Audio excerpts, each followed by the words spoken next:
Part 1. Under a shroud of moonlight and simmering tension, an unforgettable evening took a dark and twisted turn at the rustic estate of renowned entrepreneur Michael Donovan.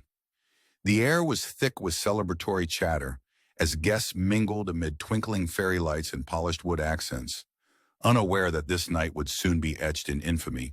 Michael, the charismatic owner of a small but thriving firm, had gathered old friends and ambitious colleagues alike, including Sarah Reynolds, the determined technical director, Brian Mitchell, the cunning executive director, Daniel Bowen, the meticulous chief financial officer, and Stephen Parker, the dependable chauffeur.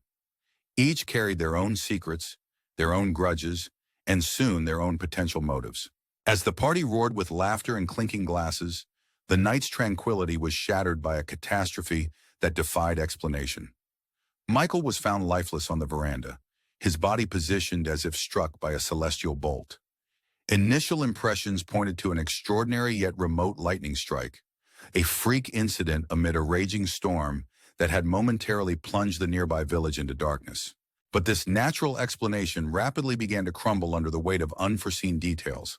Investigators and criminologists, experts in untangling the threads of enigmatic cases, converged on the estate with a singular purpose: uncover the truth behind Michael's demise.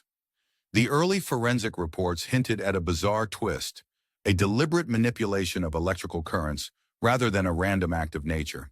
The experts discovered evidence suggesting that a live circuit had been artfully connected to the metal railing of the veranda. In a perplexing contradiction to the claim of a lightning strike, the village's power grid had already faltered due to the raging storm, leaving no possibility for a natural electrical discharge. This disturbing revelation set the stage for a convoluted investigation. The experts' meticulous tests and analyses slowly untangled the mystery, indicating that Michael's death was no accident, nor the result of a freak natural phenomenon, but a carefully orchestrated act of homicide.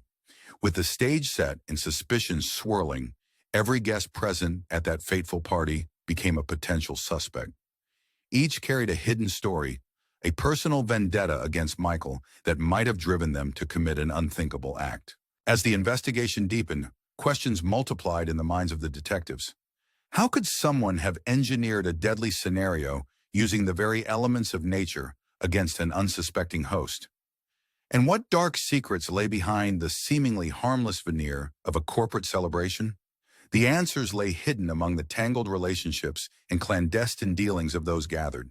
With the estate now transformed into a crime scene rife with shadows and secrets, the hunt for the truth had only just begun. Part 2. As the investigation pressed on, a labyrinth of clues began to surface, pulling the case deeper into a realm where nothing was as it seemed. Detectives combed through every corner of Michael Donovan's lush estate, meticulously piecing together the evidence. In one of the dimly lit corners of the veranda, discreet traces of freshly soldered wires and subtle scorch marks hinted at the grim possibility of a deliberate act.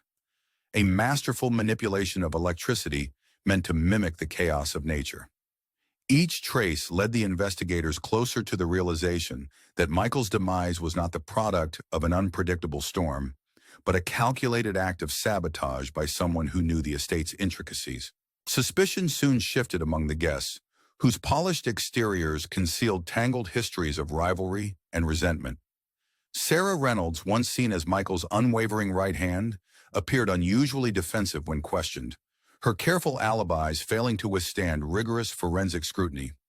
Brian Mitchell, the executive director known for his ambitious drive and a penchant for power plays, began to show signs of nervous agitation. Daniel Bowen, the meticulous chief financial officer with a reputation for leaving no sum unaccounted for, harbored secret financial discrepancies that could have driven him to desperate measures. And then there was Stephen Parker, the quiet chauffeur whose unwavering loyalty masked an undercurrent of long-held bitterness. Each individual, now cast in the shadow of suspicion, had their story dissected under the harsh light of questioning, their interactions scrutinized for hidden motives and veiled threats.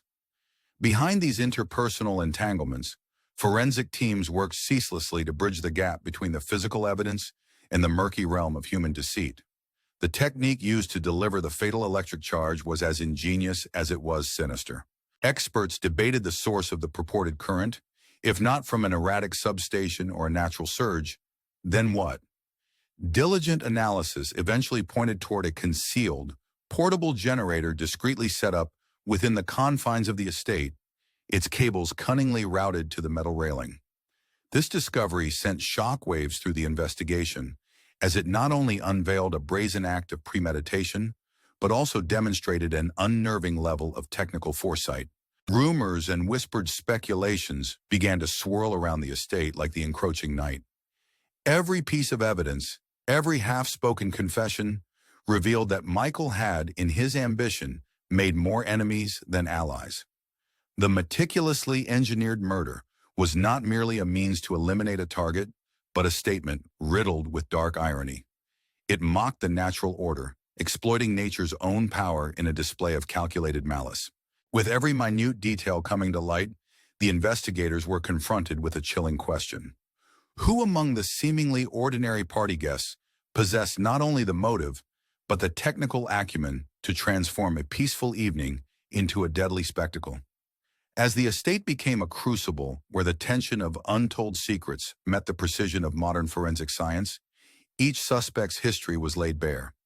How did a gala meant for celebration become the stage for such intricate malevolence? And was Michael truly the mastermind behind the company's success? Or had he become the victim of a hidden network of betrayal and ambition? With every detail scrutinized and every alibi under question, the case took on the air of a high-stakes game, a puzzle where one wrong move could unravel lives. The stage was set for the final reckoning, as the evidence continued to mount and the true mastermind lurked in the shadows, biding their time. Part 3. Under the oppressive weight of suspicion and the very real sting of betrayal, the investigation reached its climactic crossroads. With evidence mounting and each suspect's facade beginning to crack under relentless scrutiny, detectives uncovered yet another unsettling twist in the tapestry of Michael Donovan's demise.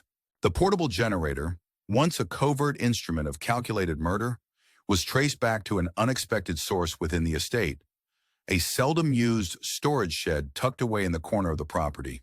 There, technicians discovered remnants of a sophisticated schematic, revealing that the generator had been modified to channel electricity precisely along the veranda's railing. In doing so, it set in motion a fatal chain of events designed to masquerade as a freak accident. As the clarity of these revelations shone through the murk of confounding evidence, the full extent of the intrigue began to take shape. In a final tense round of interrogations, the detectives circled back to every guest, dissecting their histories and probing for the tiniest leak in their crafted stories. Sarah Reynolds, whose poised exterior had long masked simmering discontent, now faced hard questions about her true role and possible financial motives.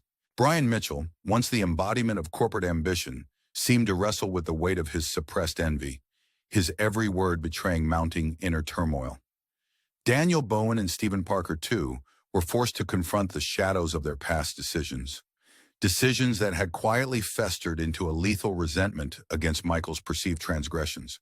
In a dramatic twist that left both investigators and onlookers spellbound, a voice from the past emerged, a former business partner and once trusted friend of Michael's, whose quiet, unassuming demeanor belied an intricate knowledge of the technical details underpinning the crime. This mysterious figure, whose identity had been carefully obscured until the opportune moment, revealed a damning secret. Michael Donovan had once been entangled in a fraught and illicit alliance, one that had sowed seeds of retribution in the hearts of those who felt wronged. In a move reminiscent of a deadly chess game, Michael's enemies had conspired silently, exploiting both personal grievances and technological wizardry to craft a death that was as unpredictable as it was ingeniously fatal. With the final pieces of evidence clicking into place like a morbid jigsaw puzzle, the detectives contemplated the profound irony of the case. The very elements of nature, electricity, with its raw and indifferent power, had been harnessed with human cunning to simulate the capriciousness of a natural disaster. In a startling commentary on the fragility of trust and the corrosive force of ambition, the murder of Michael Donovan became a microcosm of a larger truth about power, greed, and the lengths individuals will go to settle old scores. As the truth emerged from the depths of engineered chaos, it left behind a lingering question that penetrated the hearts and minds of all who had followed the twisted trail. In a world where the natural and the man-made can intertwine so dangerously, who truly holds the power and at what cost comes its pursuit? And so, as the final statements were recorded and the estate's secrets finally laid bare, the case evolved into an enduring mystery, a puzzle meant not only to captivate detectives and armchair sleuths alike, but also to ignite a deeper reflection on the blurred lines between nature and technology, trust and treachery. What would you do if the forces you trusted most turned against you in the blink of an eye? The mystery lingers, inviting you to like, subscribe, and join us in uncovering more secrets hidden just beneath the surface.